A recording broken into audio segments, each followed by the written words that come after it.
In less than 1 horror hour today, the unelected globalist Chancellor of this country, high tax Hunt, widely rejected by his party weeks ago, took a wrecking ball to the future growth and ambition of our country.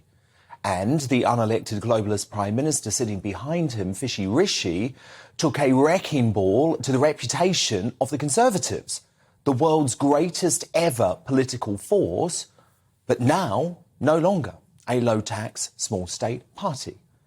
Today was a victory for the anti-growth coalition who Liz Truss warned us about.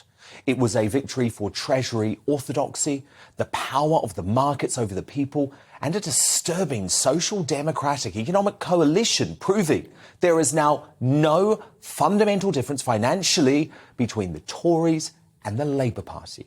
But let me tell you something you won't hear anywhere else on the mainstream media. It was a victory for the lockdown skeptics too.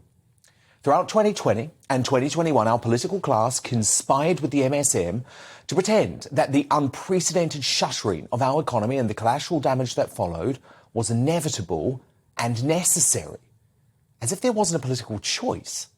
That was disgraceful.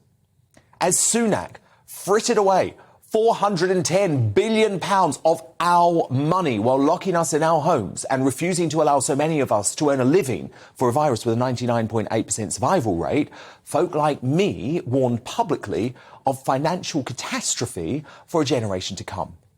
We were derided. We were dismissed as irresponsible granny killers, even though excess deaths are higher than during the pandemic itself right now.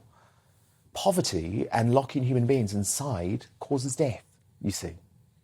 Well, today, in what I believe is a total rewriting of history, Hunt made out as if the public was always made aware that we'd have to pay back our huge COVID debts, including the £30 billion on a white elephant test and trace scheme and £15 billion on COVID fraud. The furlough scheme, the vaccine rollout and the response of the NHS did our country proud. But they all have to be paid for. The lasting impact on supply chains has made goods more expensive and fuelled inflation. As Conservatives, we do not leave our debts to the next generation.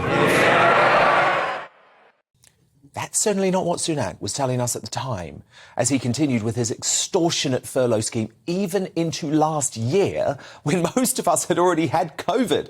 And look, I know this seems mad now, but cast your mind back. Remember this time last year, the scientific scaremongers and COVID wets like Sajid Javid and Michael Gove wanted to cancel Christmas again because of the far milder Omicron variant. They never gave a damn about the economic repercussions. Well, shame on them. Shame on them, because the result of that irresponsibility is the biggest tax burden on all of us in history. Real household disposable income will fall by 7% over the next 2 years, while our economy will decline by 1.4% next year, more than any other European nation. Anyone on a salary of more than £50,000 will end up paying £6,570 in taxes over the next 6 years, thanks to the devastating threshold freezes. Not to mention the capital gains tax allowance being slashed from £12,500 to £3,000, council tax rises and the top tax rate of 45p. That is a Labour rate kicking in for anyone who earns over £125,000. Oh, and Hunt didn't have the balls to announce this in the House today. But wait for it, fuel duty will increase by 23% in March, according to the OBR. There is a but, though. Don't tell me the Labour Party would have done any better. If Slippery Starmer had been in charge, we would already be in a depression because of his desire, and this was a real desire, remember, for harder and longer Chinese-style lockdowns. So today, the shadow Chancellor, robotic Rachel Reeves, tried to treat us like we are complete idiots by claiming the current situation is all down to the Liz Truss mini-budget. The Chancellor should have come here today to ask for forgiveness. At the very least, he could have offered an apology. But no, instead he says that his predecessor was correct in his analysis at the mini-budget. The mini-budget that put our economy into freefall. All the country got today was an invoice for the economic carnage that this government has created. Never again can the Conservatives be seen as the party of economic competence.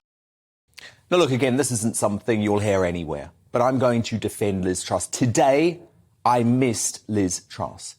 Look, Truss might not have got the implementation right, but her laser focus on growth via low taxes was right for this country. I have no doubt about that. I also have no doubt that today the anti-growth coalition has won. Because it doesn't matter who wins the next election now. A generation of high taxes and even bigger government spending is now locked in.